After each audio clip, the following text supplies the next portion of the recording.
Elevate TV, advancing kingdom lifestyle.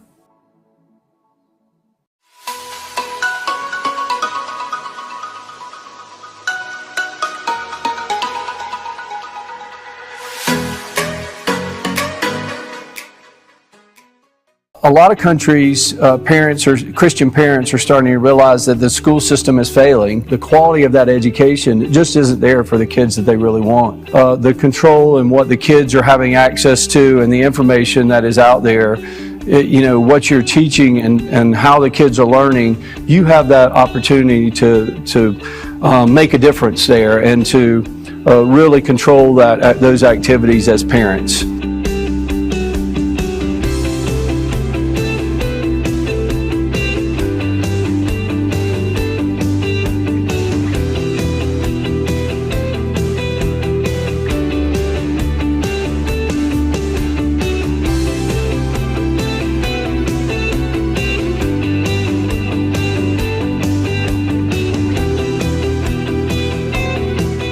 Ladies and gentlemen, welcome to another episode of the Gichuki Report. I'm your host, Godfrey Gichuki. I welcome you to join us today. We have a special show for you. I have a special guest with me here on the set, all the way from the United States of America, my friend, Denton. Welcome to the show. Thank you so much, Godfrey. Glad to be here. Yeah, welcome. So, as always, this is going to be a very exciting conversation. Today, we're going to be talking about homeschooling when parents become tutors. And I'm going to be giving you a little bit of introduction on that. And we are diving right into the conversation. But before that, please, those of you that are following this conversation on the social media platforms, we are live on Elevate TV Kenya, Facebook page, and the YouTube channel. Please make sure you leave your comments there. Remember to subscribe so that every time we go live, you get notified and you follow the conversation. So welcome to this show. We are talking about homeschooling, like I've said, and we all know that it is every parent's dream to give their children a great education. I think that cannot be overemphasized. Now, we also know that state-driven education has proved inadequate in providing learners with skills or competencies that can make them lifelong learners, especially at their foundational level. And so a growing homeschooling movement, especially among Christian parents in Kenya, is actually emerging, and it's providing an alternative to state education. And so, but of course, there are still a lot of questions. How do we turn parents into tutors? That's a big issue. And then what tools are available for parents and learners? And what about the teaching methodology? So those are some of the questions we want to answer. And my guest is going to be diving into that conversation. Let me give you a bit of introduction of my guest. My guest is Denton. Like I've said, he's the Vice President, International and Business Services for Classical Conversation International. That's the organization he works for, and it is an American-founded homeschooling solution with a growing global community of homeschooling parents and, of course, learners. And Classical Conversation believe that you are the best educator for your students or your learners, and aims to make the homeschooling journey doable for all of us. So welcome to the show. And as always, the Gichuki Report is a platform for big, bold, honest, and deep conversation on a broad range of subject matters: social, cultural, economic, philosophical, political, including theology and philosophy, if you wish. And so here we are. Welcome, Denton. Thank you. We are very happy to have you here, and I hope we're going to have a very interesting conversation. And there are homeschooling parents who are probably going to be following this conversation. They are also pastors and teachers and church leaders that are going to be following this conversation. So we want to give them an idea of what this homeschooling is all about. But before we go to the homeschooling proper, let's talk about yourself. Tell us about yourself and how you got to where you are today. Excellent. Well, my name is, again, you've already introduced me, and my wife's name is Julie, and we've been married for 31 years, and we have 3 children. One of them married, and so their ages are 29 all the way down to 22, 2 girls and a boy. Their youngest is a boy. Right. And our youngest just graduated university, so we have our last one through college, and so we live in South Carolina. Okay. As you mentioned, in the States, and we homeschooled our children all the way through. My wife did most of the teaching. I was the principal. All right. And so we homeschooled all the way through high school, and then all 3 of my kids went to university. Okay. But that's not necessarily expected in the United States. There's many options, after they graduate. So, okay.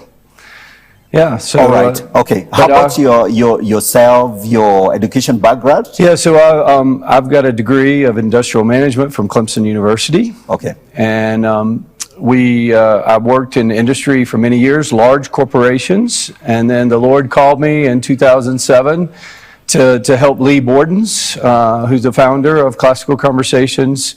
And we started homeschooling our children a few years before that, and then we found Classical Conversations as a curriculum provider, and my wife also started sharing Classical Conversations around in our state.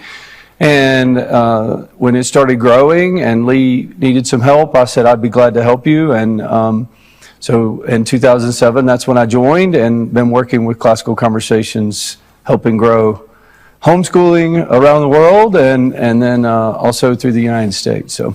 Absolutely. Yeah. Thank you so much. And I'm very happy that you're here in Africa. Maybe tell us why you're here in Kenya, what's going on. Are there some classical education members here, communities here? Maybe you can tell us about that. Excellent. Yeah. So I'm here attending the African Home Education Pamoja Conference. Mm-hmm. The first one was held in South Africa a few years ago before pre-COVID, and I think they wanted to have another conference, but this was the first time they were able to have another one from South Africa, after South Africa, and it's here in Nairobi, Kenya. Mm-hmm. It's my first time in Nairobi, and it's a great visit so far, so it's excellent. But I'm attending the conference, and we have over 200 adults attending. Liz Gatanga and her organization each is helping put it together here. Yes. And it's been well attended. A lot of children also are attending the programs that they have on the side, so the parents can sit into the conference. A lot of different sessions from all over the world. People attending from all over the world are also streaming in. And then we also have many guest speakers attending along with myself from different organizations presenting to the attendees. Yes. Yeah. I managed to step in there, to spy on these guys, homeschoolers, and they are having a great time. And so homeschooling in of itself is an amazing journey. And maybe that's the other thing I wanted us to talk about before we talk about maybe classical education and the other thing.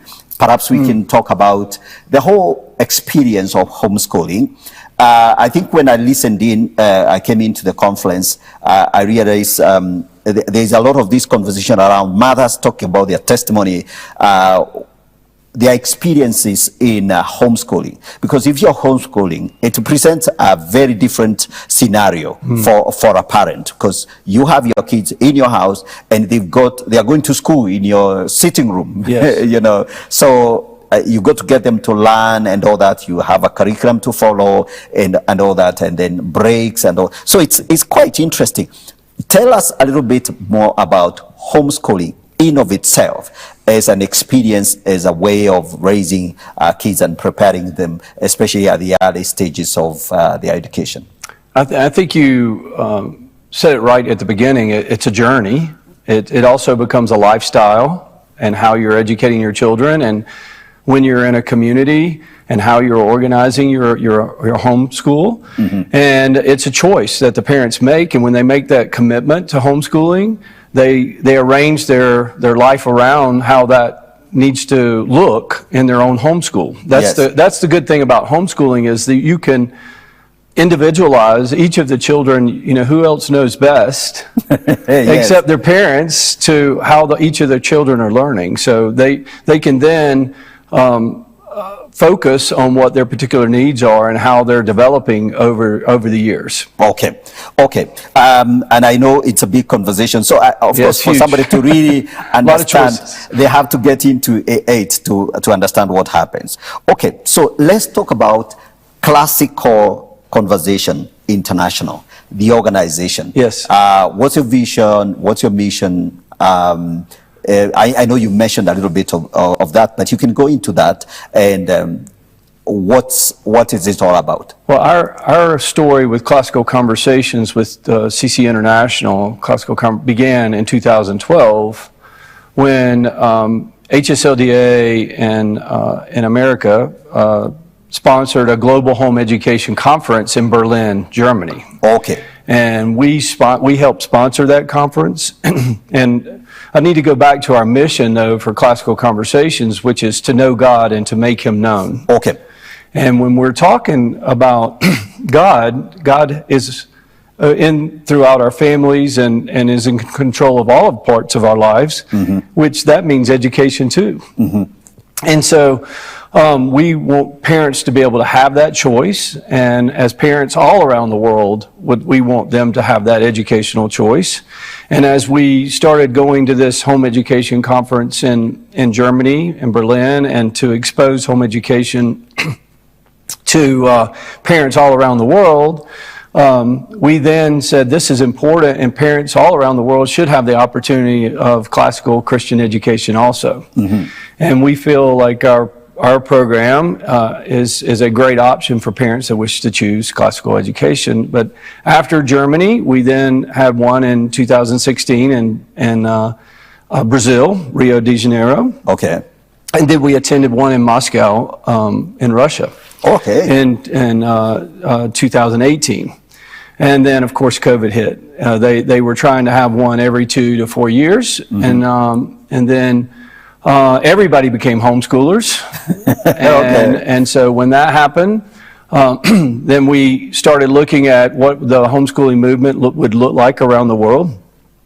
And we would say, how can we share Classical Conversations as far as a curriculum?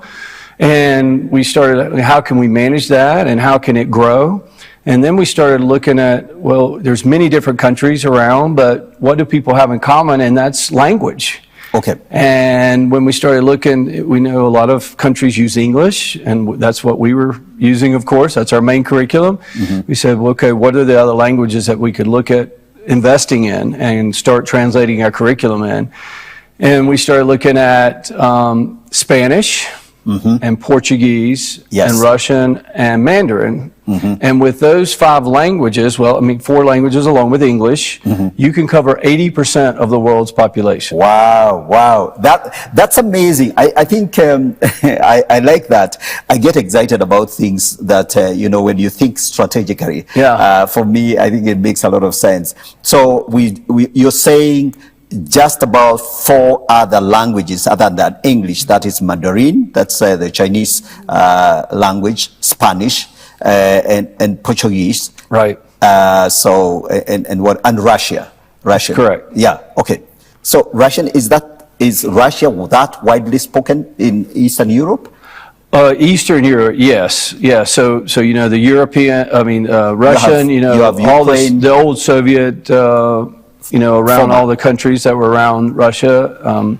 After it disbanded, they're all independent countries now. So there was, including Ukraine. So that's where we strategically went now. A little problematic right now, but we know that Lord's in control of everything. But homeschooling in Russia is growing also. It was Christian with the Russian Orthodox Church. Yeah, absolutely. Yeah, absolutely. Ladies and gentlemen, as you follow this conversation, we are talking about homeschooling, and maybe some of you might not think that it's a very huge movement. And my guest here, Keith, is involved in one of the programs that is available to support parents. It's called Classical Conversations. Is a I think, some people don't know what exactly, when you talk about a curriculum, is a package so that then, for example, if you have beginners, Yes. primary, kids, you have some content for them or the curriculum, Yes. what they should be taught and stuff like that. So you can explain a little bit of that. What different modules do you have? Well, I want to go back to the parents and choosing homeschooling, first of all. So Okay. that I want to mention to all the parents that all of you have been homeschooling since the day the kids are born. Okay. So everybody has homeschooled their kids at one point in time, and it is the oldest form of education. Okay. Way before the modern system with schools and where the governments were building schools and having kids come in. So, back at times of Adam and Eve, they were they were educating their kids. So it's been around for a long time, but now where we're in the modern times, from a sense of curriculum choices, as you were saying, where you have a way or a methodology, you're choosing a methodology or a pedagogy on how you would like to school your kids at home. And every school that a kid attends, if it's a public school, a government school, or a private school, they're choosing a curriculum that they're going to be how they're learning, and then they're going to be what they're learning. And so that's basically when you're choosing that curriculum, that's what you're choosing, is how they're going to be going about it and what the content is that you're going to be learning. And we provide a curriculum that's age 4 years old all the way through high school. So a lot of support groups or curriculum providers for homeschoolers may only do high school, or they may only do the grammar school, primary school ages, but we have it all the way through, and we could provide that whole journey from 4 years old all the way through through graduation. That's very important. When you talk about grammar school, here we call it primary school. Yes. So maybe just in case you're missing that, grammar school is our equivalent. That's American stuff. It's our equivalent here is primary school. Primary. And so high school is high school. I mean, across the board. Yeah. Okay. Good. Excellent. So you have a program that serves all the way from 4 years all the way to high school. Well, we actually also go into the college. Okay. We provide some dual credit opportunities where you can, when you're in the high school years, you can also earn some college credit. Okay. And then one of the things we've added over the last couple of years for parents, which is really exciting, is if you are home educating your children, you're learning. That's the good thing about parents, teaching their kids at home, that the parents are learning also, Godfrey, and they just love it, and they're learning so much, geography, all the rules of grammar, of English grammar, and all the different things that they're learning, and they're just, parents are just getting another education they may not have had themselves. Yes. So then that's just a wonderful secondary opportunity that parents experience when they homeschool their kids, and then they can take that learning experience, and we actually offer a degree program that parents, if they have a bachelor's degree, yes, a mom has a bachelor or dad has a bachelor's degree, and they would like to get a master's of classical arts, we're starting now to introduce that across the United States. And then we look to do that internationally too. So that's an opportunity that parents can have too, which is awesome. And it is possible. Is it possible for a church, in a church-based school, for example, especially on the classical, qualification degree? Is it possible for somebody to bring that into, say, a Bible school or a church-based college? Is that possible? The methodology can be applied. The classical learning can be applied for anything that you and I do. Okay. But our particular curriculum is right now focused on home education and parents, at home. So that's that's where our growth is. That's where the marketplace that we're in. There's some items that we do. Some materials that we do sell that can be used in certain, maybe in a school, a little more of a school setting. But right now, our program, of course, is focused on the home education. Yeah. Okay, absolutely. And parents there at home. Yeah. Yes, I like the bit that a parent can also earn a degree while they're Yes. teaching, they're homeschooling their kids. They're learning a lot, yes, and they can Yes. use that, yes. Yeah, that's a kind of an extra benefit. Absolutely, this is very good. So maybe we can also talk about the methodology. So when we talk about classical conversation type of schooling, I think off the set, you mentioned that it goes all the way back to the Greeks, you know, and all that. So maybe you can we can talk a little bit about that as a methodology.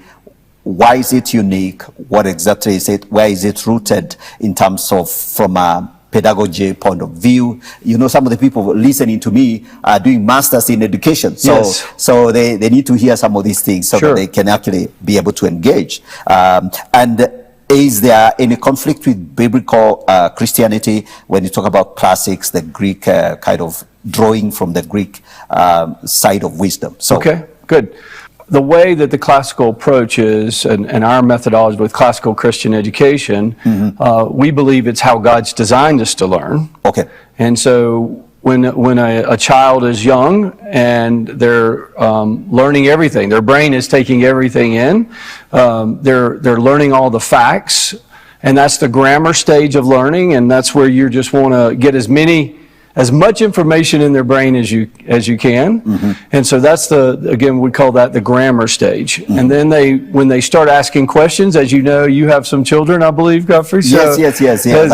As they start asking, why dad this, or why mom this, or how did that happen? And, you know, they're starting to be curious, and they're starting to enter that dialectic stage, and you want to train them how to ask good questions and the right questions, and again, that's the dialectic stage. So then they're starting to kind of understand a little bit that knowledge of what they've gained, and then after a while, after they've started learning and understanding, then they'll apply it to be able to debate and say, hey, this is my argument, and using logic, and that's the rhetoric stage of learning, and those are we go along the lines of Dorothy Sayers' Lost Tools of Writing article that people can look up online and get and see how she applies the learning there for the classical approach.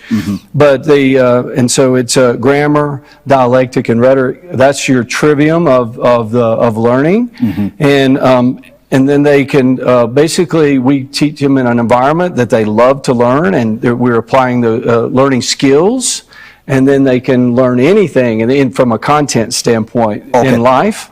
And then, and when they graduate, you know, then they're out there in the real world, and they can apply that whatever they're doing.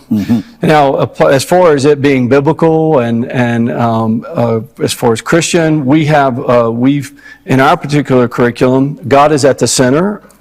And then all the subjects are around God, and we always relate back to God being in the center. And we also integrate all the different topics and subject matters back to God as well, and also how they integrate with each other. Okay. So that's how we approach the classical education model. Absolutely. And that's beautiful. And I know it might be a little bit technical for people who are probably not familiar with the you know, some of this curriculum developing. Yes. Or the you know, how you develop a curriculum. But I think that's a powerful. I like the bit where you talk about when children start asking questions. Yes. You know, and you're linking that to the whole dialectic, you know, idea. You know, a teacher and a learner.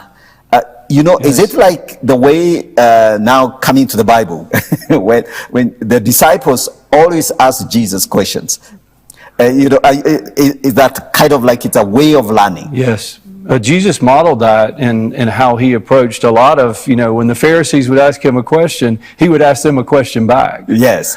You know, and so he modeled absolutely just how to ask really good questions throughout scriptures, and that's exactly right. That's a great way to look at it, Godfrey. Yeah, that's exactly right. Going back to the Bible, and in Proverbs, it mentions wisdom and understanding and knowledge. So the the classical approach is mentioned in scriptures. So it's very biblical. So as Christians, it's very natural to teach our children. So, and these are gifts from God. Children when we're given these kids, God equips these parents to be able to educate them at home. Yes. And to take care of them and to raise them right and in the admonition of the Lord. And so they should not back down from that responsibility and have the confidence that God has given them.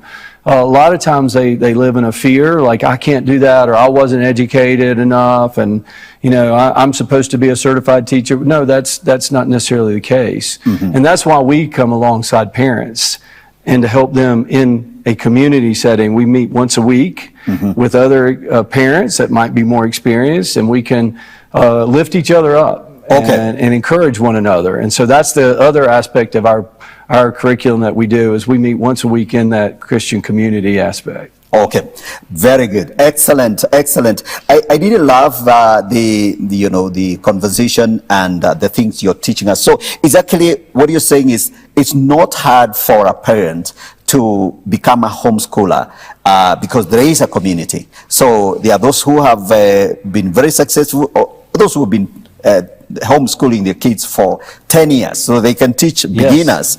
This is what happens. So you kind of come into a community. Yes. Wonderful. That's amazing. And so, and is that growing? Oh yes. We have 3 communities here in Nairobi, and for Classical Conversations International, we're in 54 countries, and we have over 11,000 seats. So God has been so good. Okay. And we've been seeing wonderful growth, and mostly double-digit percentages growth in most countries that we're in. And there's different challenges, getting resources a lot of times, but we have country coordinators. We just had 2 new country coordinators that joined us, one from Taiwan, which uses the Mandarin, 2 English and Mandarin, and then we have one in India. Okay. So we just joined, we have a new country coordinator in India. So wonderful. It's excellent for Christians there. So. All right. Okay. So let's take a short break. We are going to come back to the growth and the projections and all that. So, ladies and gentlemen, you are following this conversation. We are talking about homeschooling, when and how to turn parents into tutors. So let's take a short break. We'll come back to this conversation. Don't go away. Keep it Elevate TV and take a coffee break, and let's get back to this conversation.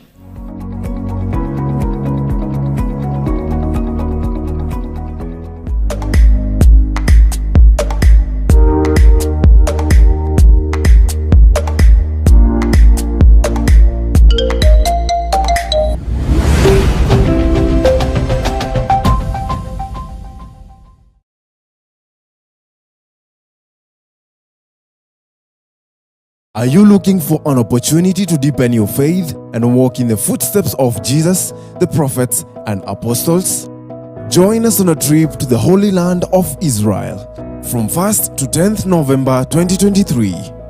Israel is not just a beautiful country, it is the land of the Bible, of milk and honey, the land of miracles, and where our Savior Jesus Christ was born. This is an opportunity to experience your Bible come to life, to see where the foundation of our faith all began, and visit sites where Jesus did miracles. The total cost for this experience is $2,350 US. Make a deposit of $500 US via NCBA Bank Paybill number 880100, account number 6414090018, account name Ozima Investment Limited. For more information, call Esther on 0717-662-542 or Charlie on 0700-412-045. Join us on this unforgettable journey to the Holy Land of Israel. Let's experience the living Word of God together. Don't miss out.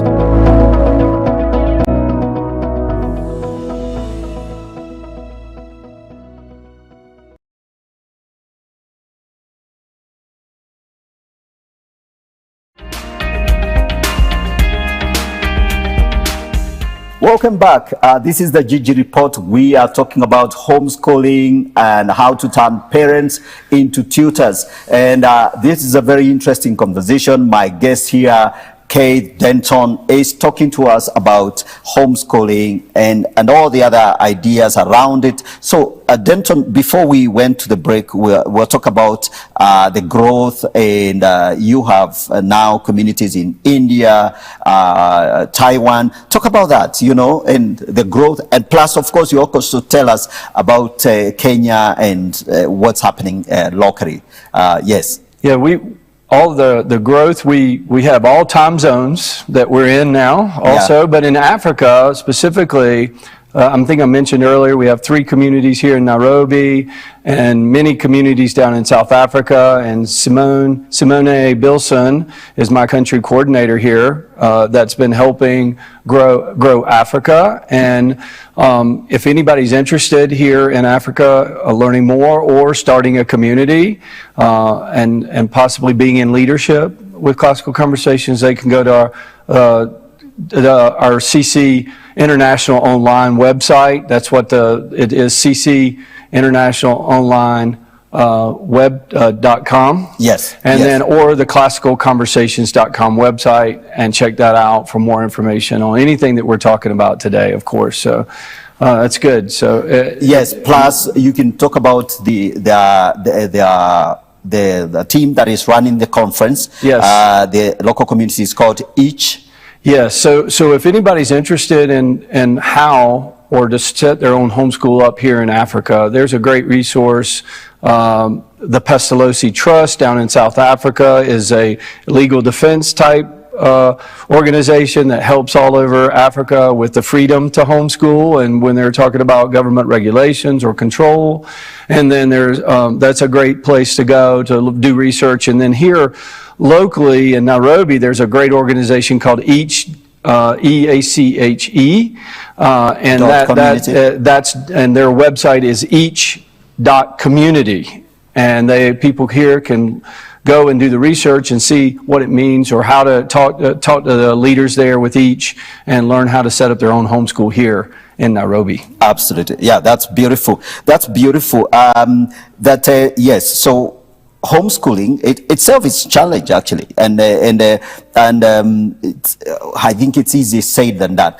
Can you tell us what are the challenges of setting or getting into this homeschooling? Yes.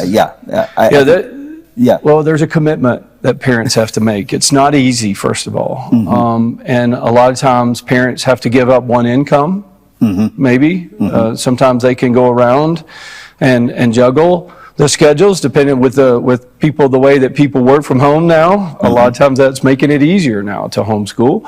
But I know when my wife and I decided before, when our first child was born, that we were only going to live on one income and try to survive, to support our family with that one income and be able to, so she could be with the kids.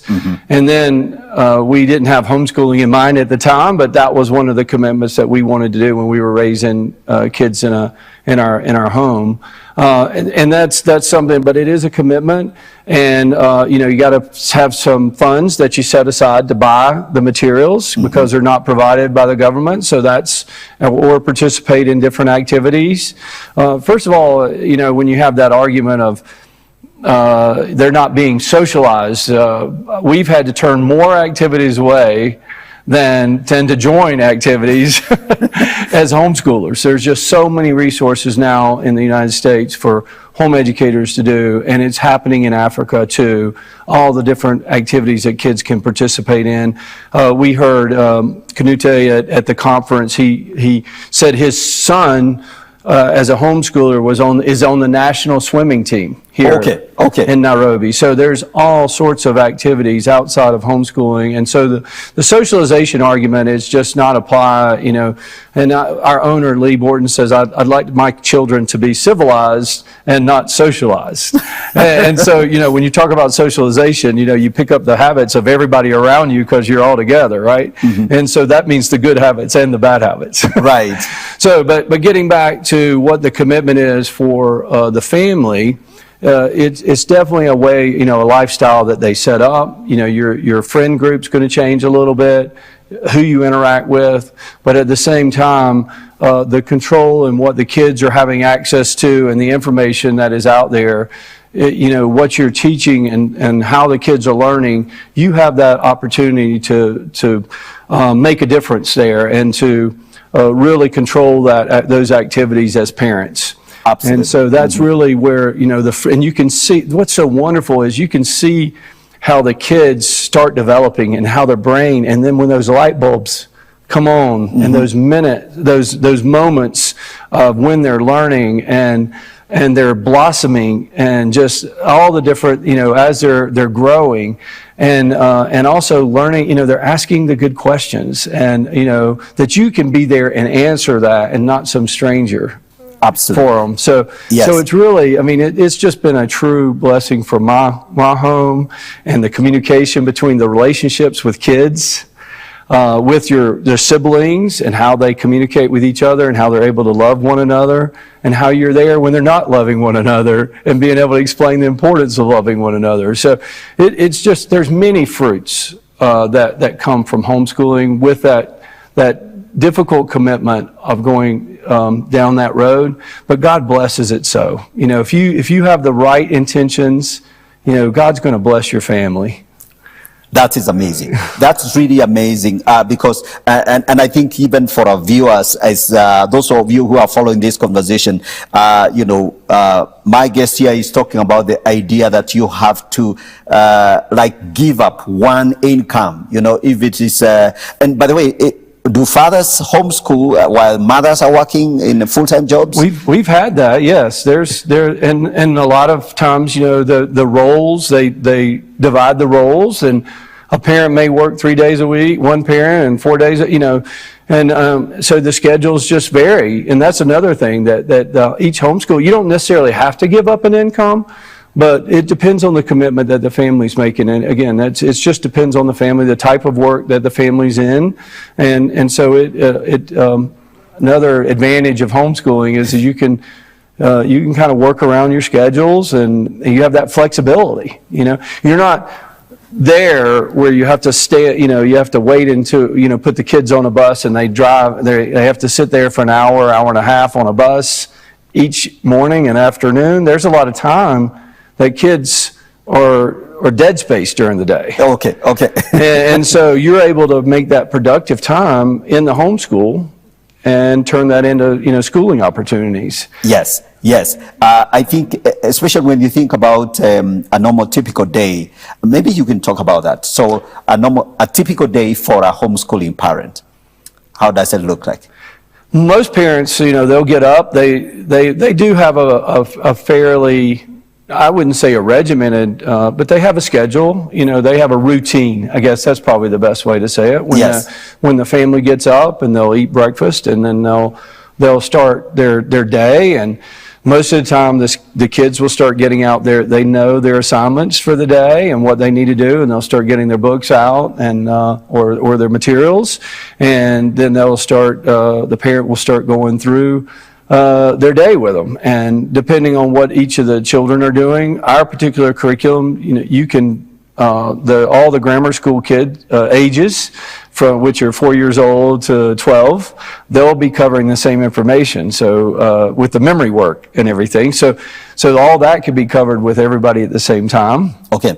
And you can be very efficient with your day because, like I said, when you're going to a school, there's a lot of dead time, walking from classroom to classroom or going to the cafeteria or whatever, and then you can eat at your table, be doing school and eating, at breakfast as well as lunch. And kids do it in their pajamas a lot of times, So that's a cool thing about homeschooling is you're pretty flexible, and then you get your work done for the day. Then you have your extracurricular activities that you do. So you could do piano, you could do guitar, whatever. They can go for swimming. They could go for swimming. They could go football. They could go play football. They could, anything. The kids go out and explore in the yard, learn. And that's a great thing about homeschooling too, is you learn wherever you go, whatever you do. You're out there. I think I have seen that, for example, I think when kids get homeschooled, they kind of get into, they develop the culture of learning, so that even when you meet them in hospital, they come with their notebooks and they are coloring their charts and filling in their notes and all that. And maybe they are in a public space, they are in so you go with them for a meeting somewhere, and they carry their books along with them, and they will be doing their homework as daddy is having some meeting with some other people, that kind of thing. So I've seen it kind of becomes a lifelong culture. Even if you have to do an errand in your car, we call it car school, because a lot of times you can listen to audiobooks, or you can listen to our memory work in the car, and you can do activities like you're saying. You can travel, put your backpack together, let's go, and then take on different things. See different places, a national park or whatever. Let's go by here while we're out, and see. We can visit. We can serve others, like you're saying. We can go to the hospital. We can do There was a testimony from somebody yesterday at one of the conferences that their kids would go to the nursing home, and the seniors there, they would read poems for them, in the nursing home. Yes. And so those are the great opportunities that you can have, and not necessarily limited to four walls and just peer, kids all their same age, in the same.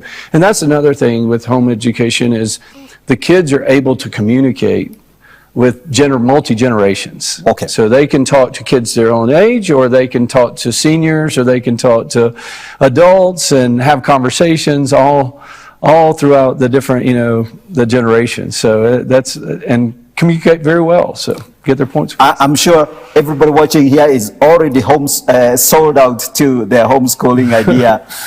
So Keith here is not just, he's not just a vice president of Classical Conversations International, but he himself is a practitioner. He has homeschooled his children. So he comes from a place of experience. And so maybe we can talk about the other resources and that are available in other facilities. I think if there is something else I haven't mentioned, I think you can bring it into this conversation so that we can enrich it. Well, I think when we talked about parents setting up their homeschool and the schedule and everything, and what it means, what would that mean as far as their family goes. And when they're thinking about it, when they're praying about it and making this decision, it's not an easy decision to make. And, there's all sorts of homeschool resource websites that they could do as they're starting to make the decision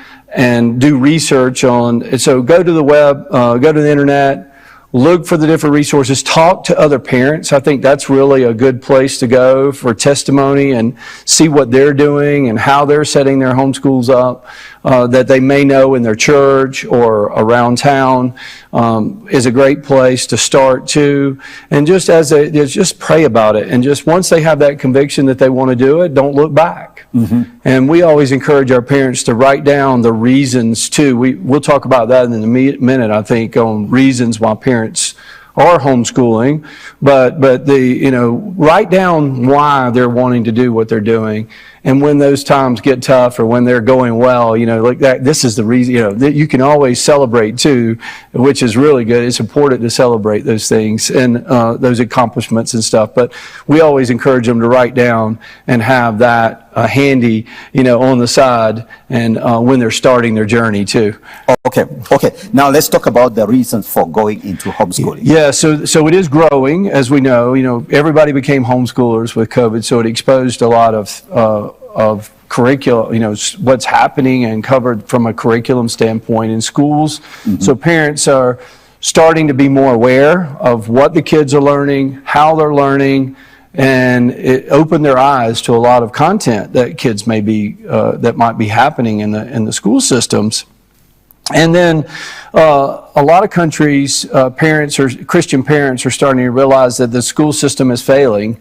Mm-hmm. They don't really the poor system. It's not a good system to have, or it's falling down or crumbling around them, and they're realizing that the quality of that education just isn't there for the kids that they really want. Mm-hmm. And so they're taking it upon themselves to say, hey, I think I can do a better job. Okay.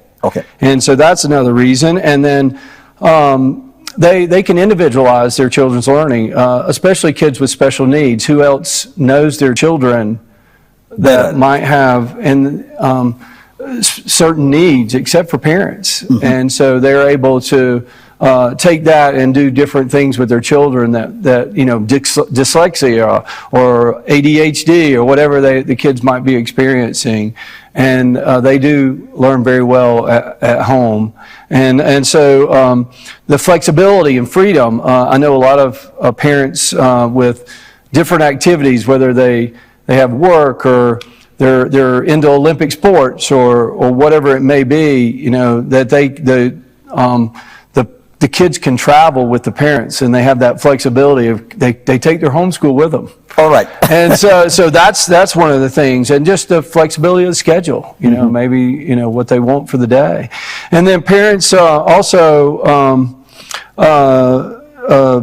religion is a great reason, where from a Christian perspective that or a lot of different religions, of course, may choose, but especially as Christians, we say, well, we want to have control of the content, and we want to have the messaging, the right messaging, and so that's another great reason that parents choose to home educate their children. Absolutely, yes, especially the religious issues and the values. For example, maybe talk a little bit about, we hear about these culture wars in America. You Americans, we import so much from you guys, and, including the bad ideas. But I think we can also learn from some of the challenges that are going on, the conversations that are going on.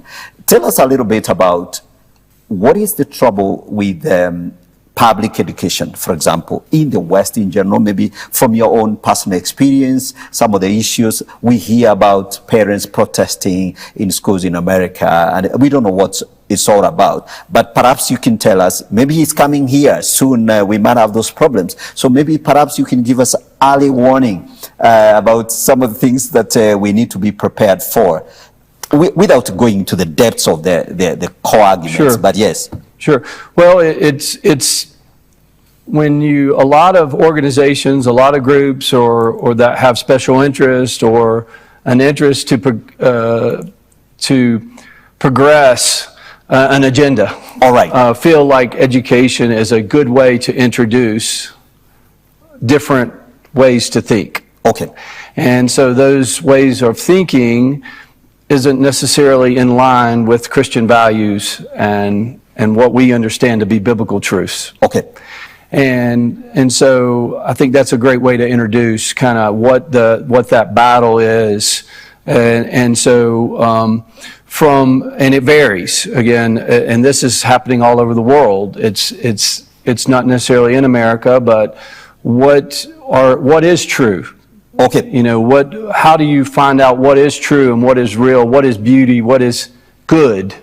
And so when you're relating it back to the scriptures as Christians, that's what we want to do, and what to be able to seek the truth, versus I'm an individual, whatever I feel good or whatever I say is true, and it's very individualistic, right? And it's a progressive type way of thinking.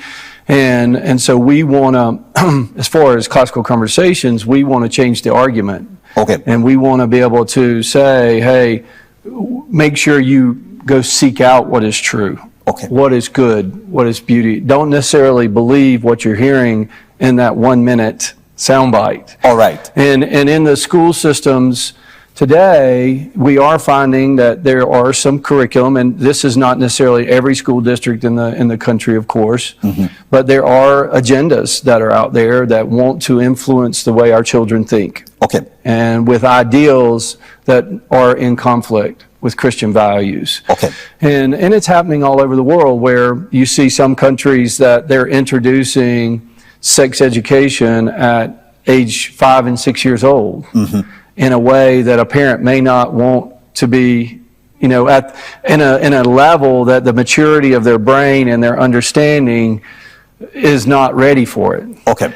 And really, you know, that's the role of the parent anyway, and the school systems are trying to take that on. Okay. And so, you know, parents are seeing this, and, you know, you're hearing these protests in some of the school boards is what you're seeing on the news, and so on and so forth. And that's the kind of exposure that was, you know, that parents have been exposed to that when the kids came home from COVID and did online school or whatever they were doing. And really they saw some of this material that was happening, and that's what you're seeing, that parents are standing up now saying, I want to have a say-so in what my kids are learning. And as an organization that I work for with Classical Conversations, we support the parents. You know, that's really where we focus. So we're a little different in that regard, that we just don't provide a book or for the children to do, or you know, where they come in and parents drop them off or anything like that. But we want the parents to be involved always, and because they're the primary educators, they're the primary decision makers, and that's how it should be. And that's what we want to support parents in, to have the freedom to choose whatever education choice that they want to go with their children, that first of all and foremost, that they have that choice. And then after they choose, don't ever look away from what they're doing. You know, they always make sure you're involved, whether it's a private school, government school, whatever you're involved, home education, we know the parents are involved, but it's super important that parents never look away from, you know, or give that responsibility over to someone else. So I think that needs to be said clearly, because I mean, not that you're not saying it clearly, but I think it needs to be emphasized that it is the responsibility of parents. Whether you take your children to a private school, public school, or wherever you take them, it is your responsibility to actually get to know what your children are going through, the curriculum, what they are being taught. And I think you also rightly say, note that COVID actually did expose, you know, the underbelly of some of the things that were being taught in schools. Of course, now your kids are in your house, they are on a Zoom, so you can pass, darling, what are you following there? You know, something like that. So some of the things, some of the materials that were being given to kids and parents had no idea, they now got to know what's going on. They did. And I guess that has triggered, you know, and that's a good thing, because now there is more reason for parents to take the driving, you know, wheel of their children's education. Yes. And Godfrey, I think it's important to mention too at this point that the freedom to choose isn't necessarily worldwide. That there are still countries in this world that are do not allow their parents to choose. That there's no choice. So for instance, Germany, you still can't home educate your children. Oh, is it? If you would like to do so. And a lot of times the parents, because it's not an option, they don't even consider it. It's like something I'm supposed to do. I just send my kids to school because there's no other, you know, there's no other option. This is what I'm supposed to do as a parent. Okay. And that's how they've been taught.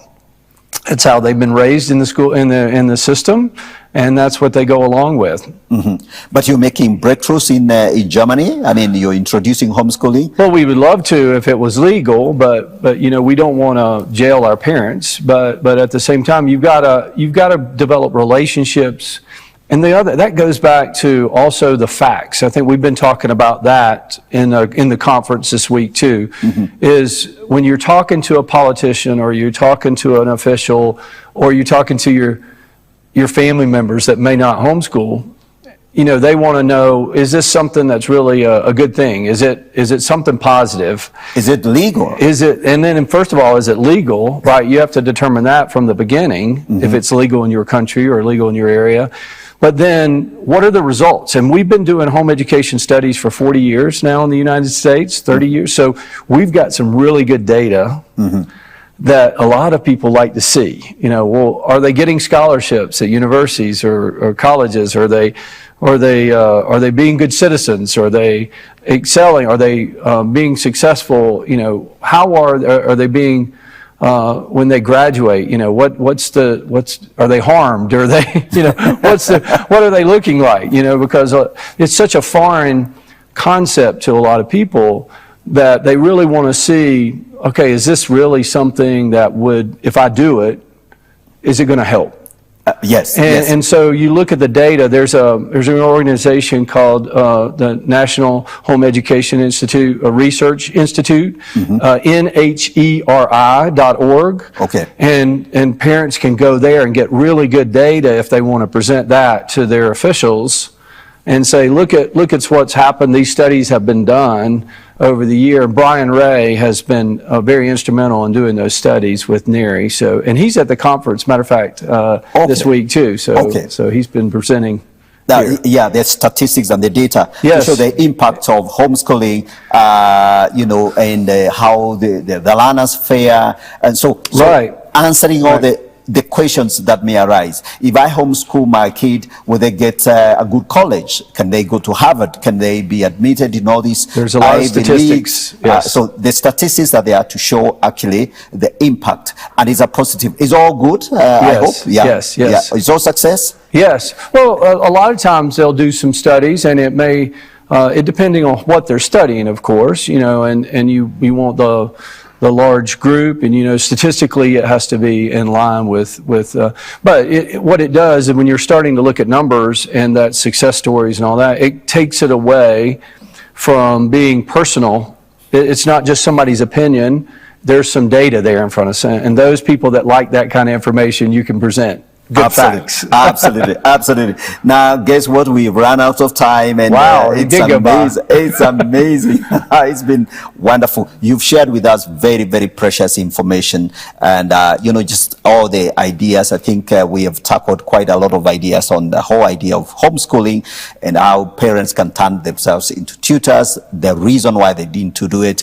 But we now got to end this conversation, so I'm going to give you like 30 seconds. Look at that camera and speak to parents who would like to homeschool, and just give them a word of counsel and assurance.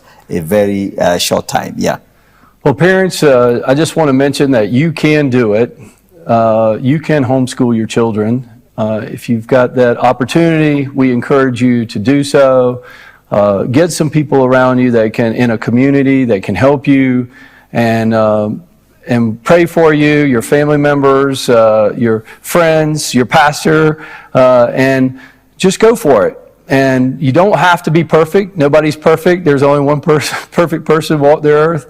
And you're going to make mistakes, but that's okay, and so go for it and don't hold back, and choose the right curriculum, and you can make changes if you need to in the future. So you don't have to choose just one thing at the beginning, and you're going to learn with your children, and you're going to benefit from it. It's going to be a wonderful journey, and God's going to bless your family. And thank you for giving me this opportunity. And I want to thank Lee Bortons, the owner, and Robert Bortons, her son, who runs the company for Classical Conversations.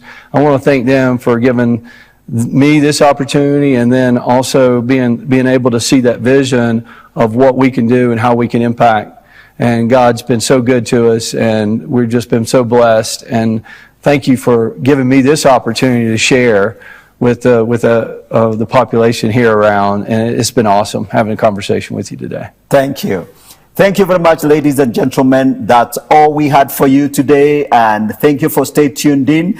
And this is an amazing conversation, so we'll leave it there. God bless you. I have been your host, Godfrey Gichuki, the Gigi Report. So stay tuned in for another episode, same time, same channel. Keep it elevate. God bless you. Have a good evening or a good day wherever you are. God bless you. See you again. Bye.